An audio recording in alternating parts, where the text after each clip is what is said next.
एक गांव में निधि और सुनैना नाम की दो लड़कियां रहती थी। वो दोनों बहुत गहरी दोस्त थीं। वो सारा दिन एक साथ ही रहती थी। उन दोनों की दोस्ती गांव भर में मशहूर थी। वो दोनों बहुत चंचल और सुंदर भी थी। गांव का हर जवान व्यक्ति उन दोनों को हसरत भरी निगाहों से देखता था। एक दिन सुनैना के मामा गांव आते हैं और सुनैना उन्हें देखकर खुश होकर बोलती है, मामा जी, इतने सालों बाद आपको मेरी याद कैसे आ गई? याद तो आनी ही थी सुनैना। तुम्हारी मामी ने तुम्हें बुलाया है। वो तुम्हें बहुत याद कर रही है।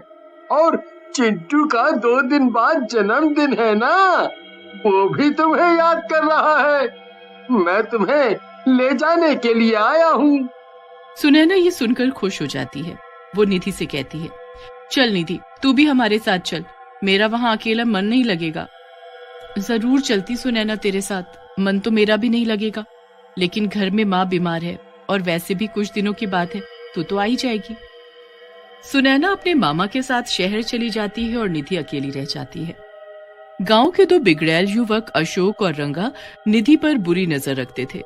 एक दिन निधि गांव के ही तालाब के सामने बैठी हुई सुनैना को याद कर रही थी कि अचानक अशोक और रंगा की नजर अकेली बैठी निधि पर पड़ती है।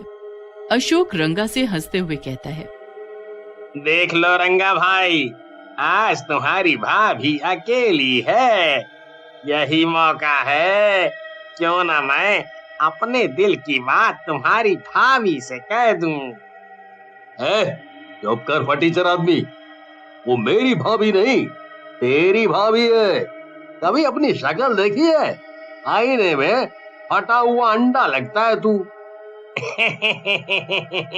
रंगा भाई, आज इसकी दोस्त सुनैना यहाँ पर नहीं है ना, हम लोग इसीलिए झगड़ रहे हैं।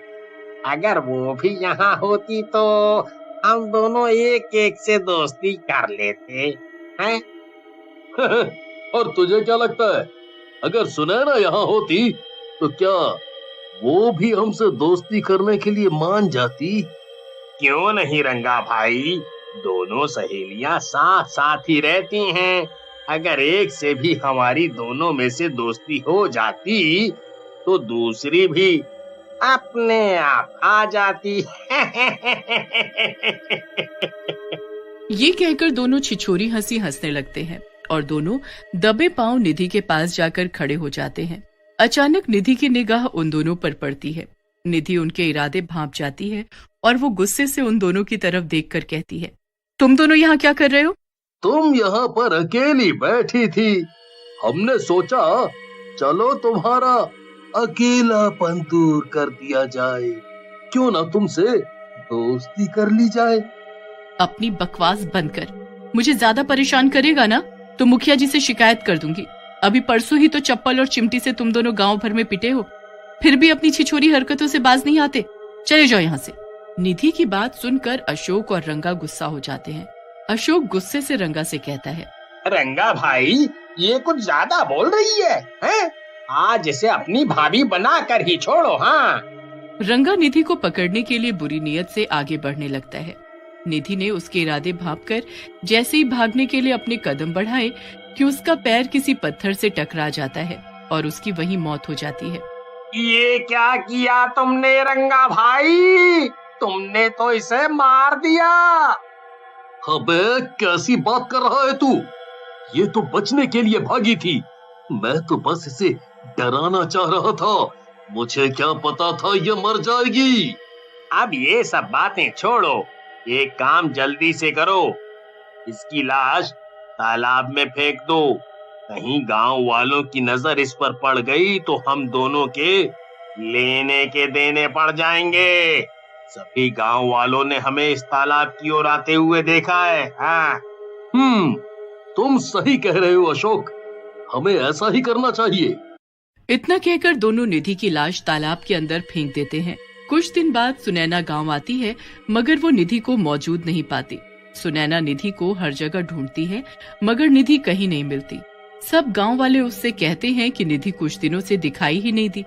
सुनैना निधि की माँ से भी पूछती है, माँ, क्या निधि गांव से कहीं बाहर गई हुई है क्या? मैंने हर जगह ढूंढा लेकिन वो मुझे कहीं नहीं मिली। नहीं बेटी, मैं खुद कुछ दिनों से परेशान हूँ। मुझे लगा था कि शायद वो शहर चली गई है, क्योंकि वो तेरे बगैर रह नहीं पाती थी ना।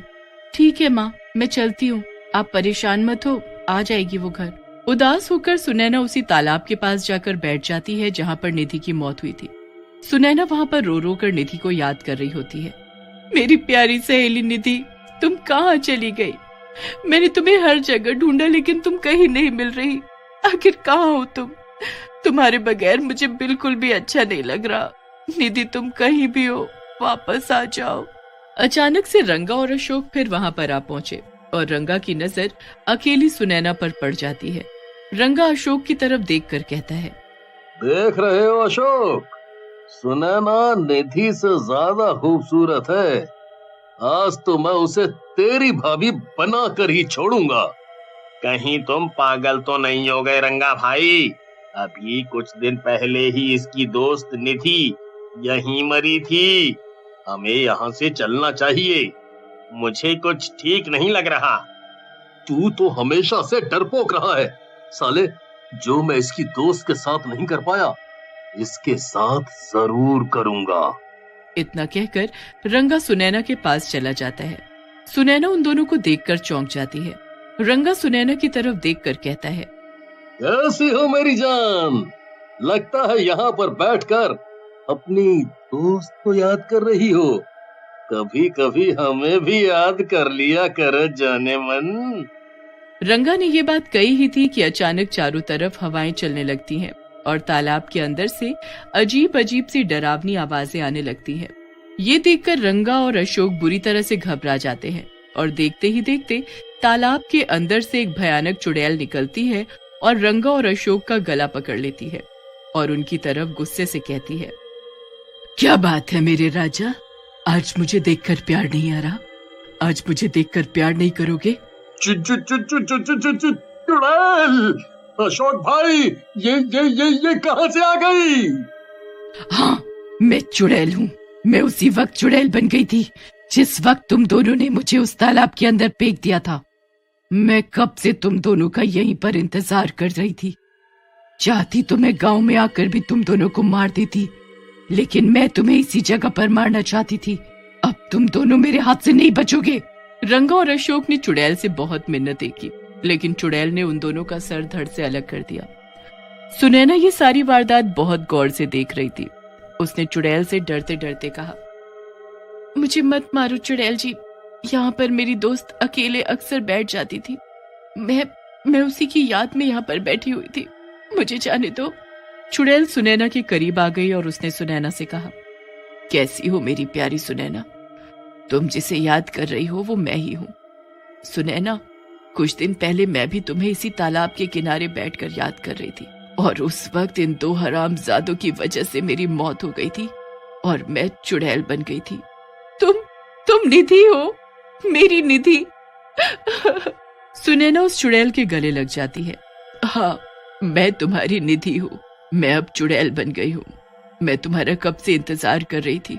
तुम ही मुझे मुक्ति दिलवा सकती हो सुनैना, लेकिन कैसे? इस तालाब के अंदर मेरी लाश है, तुम उसका अंतिम संस्कार करा दो, मुझे मुक्ति मिल जाएगी। इतना कहकर चुड़ैल पानी के अंदर चली जाती है और एक कंकाल लाकर सुनैना को थमा देती है। सुनैना सारे गांव वालों को इकट्ठा करके अशोक और रंगा की सारी करतूत बताती है। गांव में से एक व्यक्ति उस चुड़ैल से कहता है, तुम्हारे साथ बहुत बुरा हुआ निधि। अगर मुझे पहले पता होता कि रंगा और अशोक इतने नीच आदमी हैं, तो मैं पहले ही जान से मार देता। तुम बिल्कुल फिक्र मत करो, तुम्हारे बाद हम तुम्हारी दोस्त का और तुम्हारी माँ का, सारे गांव वाले अपनी माँ की तरह ख्याल रखेंगे।